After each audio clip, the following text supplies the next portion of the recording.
Webheads, it's the end of the year, and a lot of you have been asking me, Mike, why don't you do a top 10 of your favorite comic book series of the year? Well, guys, I've answered your demands, and I'm going to deliver.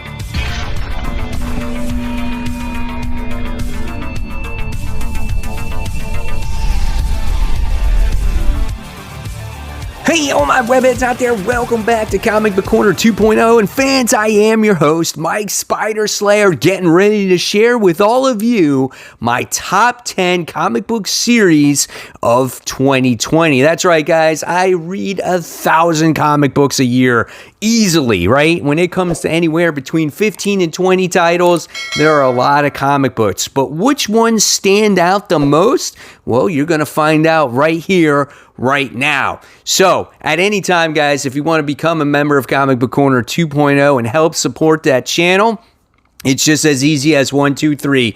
Go on my home screen, hit that join button, and instantly, guys, you become a member. And again, it helps support the channel. So thank you all for that support. And thank you guys for taking the time on commenting, subscribing, and all that great stuff. So here we go, guys. Let's kick it off with number 10, all right?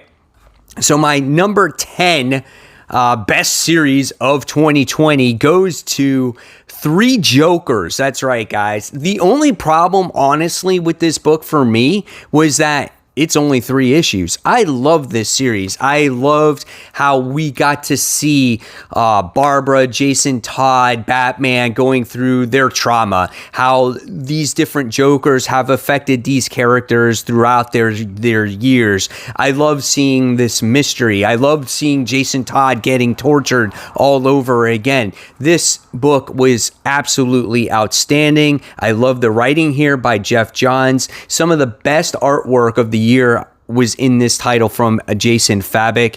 Absolutely gorgeous. This was a phenomenal read. We're going to get a sequel to this. I can't wait for that one to come out. So there you have it. There was my number 10. All right, next on the list, number 9 goes to an Image comic. This one goes to Family Tree. This was a great book. I'm pretty sure the beginning of this came out in the beginning of the year. Nevertheless, it's been consistent all the way through. Such an original story from Jeff Lemire when it talks about this young girl who becomes a tree, right? And so right away, as the reader, from this first issue, you're intrigued. You want to know why this girl is becoming a tree, what's going to happen to her, how her parents are going to deal with it. And then you get to see her kind of get planted, which is kind of weird in itself. And you get to see the whole world become trees. And now we're at to the point where it's just like past that point, where like past post-apocalyptic, and there's a few humans left. Very interesting book, unique artwork all the way through. This is definitely a page turner. Again, the only problem with this book is that it's such a quick read, you want more of it. But very original story here by Jeff Lemire. All right, so moving on to number 8. And number 8 goes to Batman. That's right. After Tom King's run, everyone was clamoring for Batman to improve, right? And we got that this year, guys. And it all started with basically the release of Punchline. Once everyone heard of Punchline or knew that Punchline was coming around, everyone exploded towards this character. They wanted to know if she was going to be the next Harley Quinn, if she was going to be the Joker's new girlfriend, what's her involvement, how did she get into the mix, and that set the Batman title on fire. Now, it just wasn't for the hype of the character. The actual comic itself was really well written here when the whole Joker War launched. So that was great, and we got introduced not to just Punchline, but we got introduced to the newest character like Ghostmaker and Clown Hunter, and we got to see this crazy Joker War happen. We've gotten to see the Bat family come together again, and there's a lot of interesting things that James Tynion has brought to the series, which is really good. During the Joker War, we wound up getting beautiful artwork, stunning artwork, I think by Jillian March, I think was the artist's name, and everything was just gorgeous to look at. This was a much improved series from Tom King's run, and it got people excited about Batman again. So that made it number 8 on the list. All right. So what's number 7 on my list? This one has kind of an asterisk on it because the first issue of this came out at the end of last year, and then I think the second issue came out in January. But I still count this because most of the series was early this year, and this goes to the Dollhouse family. This is from the Hill House Comics line, the horror line that DC put out, and this book was very unique about this girl that inherits this dollhouse that's with her entire life, and she winds up getting sucked into this dollhouse, and she makes deals with this dollhouse in itself. This book was very creepy, very eerie, very horrific. Where you find out, or what you found out in this book, is just insane. Where this dollhouse came from was even more insane. This book was amazing. I love horror books, and this one had me kind of creeped out here. If you guys have not read Dollhouse Family, this is definitely a book that you should pick up. All right.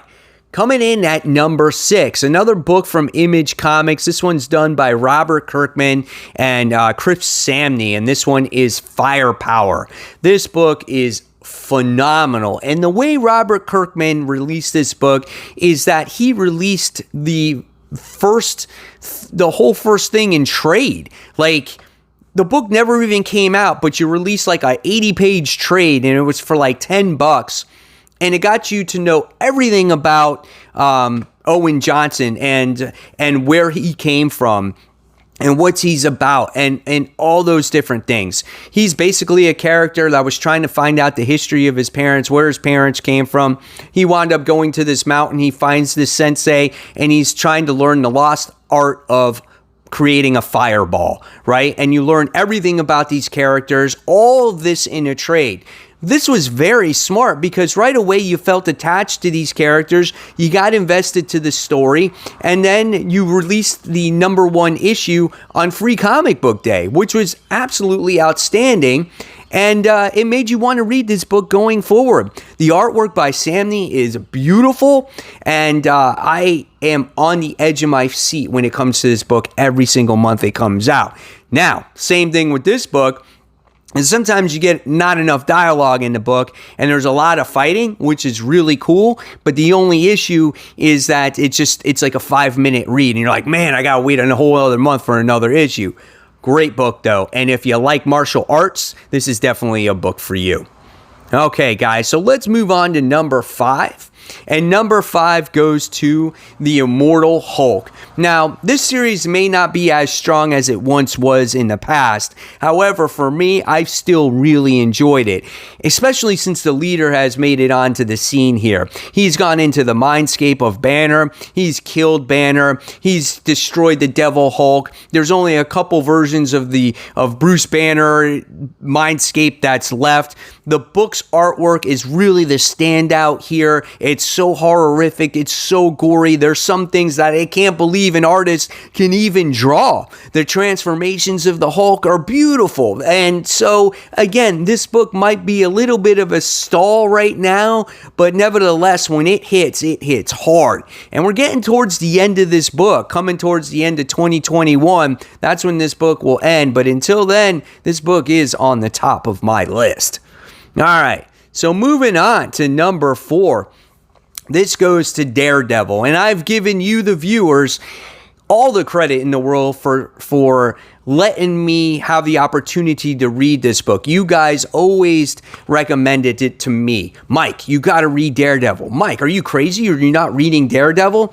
And part of the reason is I'm not really a Daredevil fan. However, when you have Zdarsky writing this book, And when you actually have Chiquetto, who does the artwork in this book, it is absolutely gorgeous. I mean, it is so good seeing the journey of Matt Murdock dealing with this murder that he committed, if he's going to go to jail or not, if he's going to turn himself in. And spoiler here, guys, the latest issue, when it has to do with Elektra, with her being the new Daredevil, holy cow, that's insane. And I can't believe that's never been done before.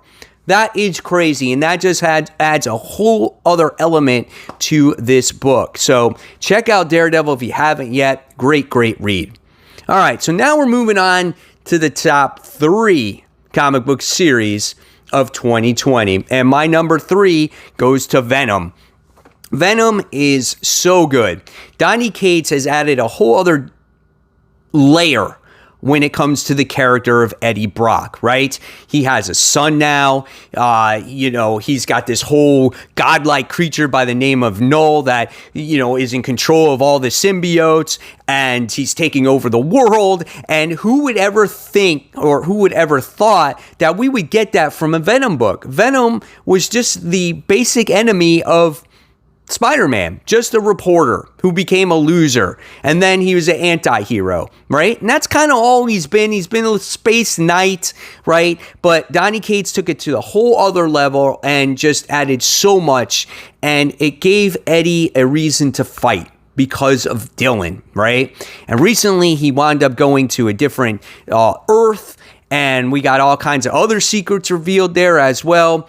And this book has been great. Ryan Stegman on artwork has been phenomenal. And who would ever have thought that a Venom book would outsell an Amazing Spider-Man title? You noticed how I just spit on the camera there. So watch that. Can't believe that happened.